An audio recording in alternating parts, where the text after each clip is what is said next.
Student, आपका नई session वर्ष 2025-26 8 ग्रेड अभ्यास पुस्तिका क्लास 8 सामाजिक विज्ञान अध्याय 4 आदिवासी दीकू और एक स्वर्ण युग की कल्पना।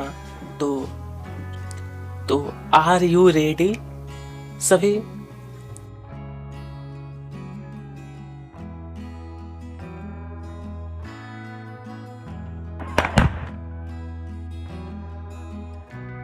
फर्स्ट, कुछ समय के लिए बिना खेती छोड़ दी जाने वाली जमीन को कहा जाता है। ऑप्शन ऊसर, परती, बंजर, दोमट। राइट आंसर बी, परती भूमि। यहाँ पे सुमेलित कीजिए। यहाँ पर मिलान करके आपको बताया गया है। अब देखिए, जब मिलान करिएगा तो नीचे में आपका 4 ऑप्शन दिया है, इसका राइट आंसर बी वाला होगा। ठीक है, बी वाला ऑप्शन बिल्कुल करेक्ट है। ए का 3 नंबर हो गया, बी का 2 नंबर, सी का 4 नंबर, डी का 2 नंबर। दोस्तों, स्वांग्स ऑफ द मेकर पुस्तक के लेखक हैं। यहाँ पर देखिए आपका बुक का चित्र। आपका ऑप्शन है Verrier Elwin, Shamrao, Hivale, Adams, Smith and Jones, या फिर ए सले। Right answer A option Verrier Elwin, Shamrao, Hiwale. आगे, झरिया और रानीगंज की कोयला खदानों स्थित है। झरिया और रानीगंज की। आपका ऑप्शन असम, बिहार, मैसूर, झारखंड। तो आपको भी पता है कि झारखंड जो राज्य है ना, वहाँ कोयला, यहाँ पे बी ऑप्शन बिहार। अब देखिए, संथाल विद्रोह बोला है कब हुआ था? संथाल विद्रोह आपका ऑप्शन 1831, 1855, 1910 या फिर 1940। Right answer B option 1855। आगे, रिक्त स्थानों की पूर्ति कीजिए। घुमंतू खेती को झूम खेती भी कहा जाता है। ठीक है। उसके बाद, खोड़ समुदाय के लोग साल और महुआ के बीजों के तेल का इस्तेमाल खाना बनाने के लिए करते थे। ठीक है। उसके बाद, वेबर मध्य प्रदेश में, तो यहाँ पर लिखना है घुमंतू खेती के लिए इस्तेमाल होने वाला शब्द है। नंबर 4 में भरना है बेगा और खोर मध्य भारत के प्रमुख आदिवासी समुदाय है। सन 1906 में असम में औपनिवेशिक वन कानूनों का विरोध सोग्राम संगमा ने किया। ओके। घुमंतू किसान मुख्य रूप से कहाँ रहते थे? घुमंतू किसान मुख्य रूप से पूर्वोत्तर और मध्य भारत की पर्वतीय व जंगली पट्टियों में ही रहते थे। आगे का प्रश्न है, आदिवासी समूह अपना जीवन यापन किस प्रकार करते थे? आदिवासी समूह अपना जीवन यापन झूम खेती, शिकार, वन उत्पादों को इकट्ठा करके एवं कुछ जानवरों जैसे गाय, भैंस, बकरियां पालकर करते थे अपना जीवन यापन। देखिए, बलरी विद्रोह कब और कहाँ हुआ था? बलरी विद्रोह सन 1940 में महाराष्ट्र में हुआ था। ठीक है। झूम खेती की विशेषताएं लिखिए। किसका दोस्तों? तो झूम खेती की निम्नलिखित विशेषताएं हैं। झूम खेती जंगलों के छोटे भूखंडों पर की जाती थी। झूम खेती में जब फसल पक जाती है तो उसे काटकर दूसरी जगह खेती की जाती है। झूम खेती में घास फूस को जलाकर राख में फसलों के बीज को बिखेर कर बो दिया जाता है। ठीक है। ये आदिवासी महाजनों व्यापारियों को अपनी मुसीबतों का जिम्मेदार क्यों मानते थे? क्यों?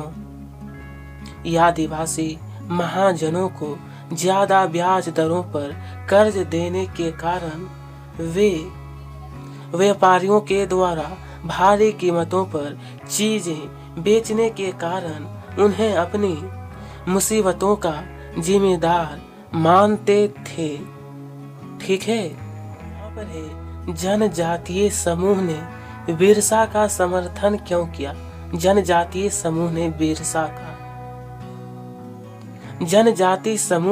बिरसा का समर्थन इसलिए किया क्योंकि वे उसे अपना भगवान मानते थे। उन्हें यकीन था कि वह उनकी समस्याएं दूर करने आया है।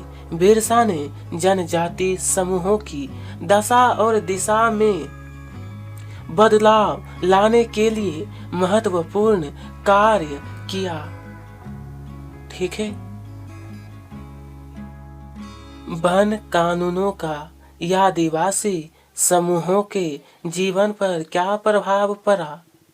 आदिवासी समूह के जीवन पर तो देखिए दोस्तों, वन कानूनों का आदिवासी समूहों के जीवन पर निम्नलिखित प्रभाव पड़े। पहला नंबर, वन कानूनों के लागू होने से झूम काश्तकारों को जीवन यापन की समस्याएं होने लगी। उसके बाद वन कानून लागू होने से आदिवासी समूहों का जीवन संकट में आ गया। आदिवासी समूहों को मजबूरन रोजगार की तलाश में दूसरे इलाकों में जाना पड़ा। दूसरे इलाकों में रोजगार की तलाश में। ठीक है। चलिए, झूम काश्तकारों को अस्थायी रूप से बसाने में अंग्रेज क्यों असफल रहे? तो देखिए, झूम काश्तकारों को बसाने में अंग्रेज इसलिए असफल रहे क्योंकि झूम काश्तकारों को परंपरागत कृषि की अपेक्षा अस्थायी कृषि में अक्सर नुकसान ही हुआ, क्योंकि उनके खेत अच्छी उपज नहीं दे पाते थे। ठीक है। बिरसा आंदोलन से आदिवासी समाज में क्या सुधार हुए? बिरसा आंदोलन से तो दोस्तों, बिरसा आंदोलन से आदिवासी समाज में निम्नलिखित सुधार हुए। पहला नंबर, बिरसा ने शराब व जादू टोने पर विश्वास करने का विरोध किया। गांव की वे अपने आसपास की सफाई पर बल दिया। बिरसा ने अन्याय का विरोध कर आदिवासियों को आत्मनिर्भर बनने में सक्षम बनाया। बिरसा मुंडा ने अतीत के गौरव को पुनर्जीवित करने के लिए क्या संदेश दिया? बिरसा मुंडा ने अतीत के गौरव को पुनर्जीवित करने के लिए अपने अनुयायियों को सत्ययुग की याद दिलाई, जो कि उनके अनुसार मुंडा लोगों का एक स्वर्णिम युग था, जहां वे खुशहाल जीवन जीते थे, खेती करते थे और प्राकृतिक संसाधनों का दोहन करते थे। उन्होंने लोगों को अपनी संस्कृति, भूमि और पारंपरिक जीवन शैली पर गर्व करने के लिए प्रोत्साहित किया और ब्रिटिश शासन और जमींदारों द्वारा किए जा रहे शोषण के खिलाफ लड़ने के लिए प्रेरित किया। ठीक है। आइए दिए गए रेखा मानचित्र में ये आपका रेखा मानचित्र।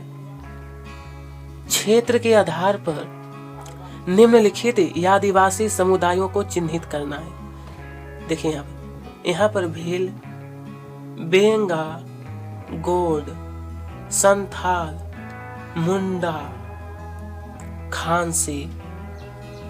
तो इस प्रकार प्रश्न संख्या 17 कंप्लीट होने के बाद इसी के साथ यह वीडियो यहीं पर समाप्त होता है।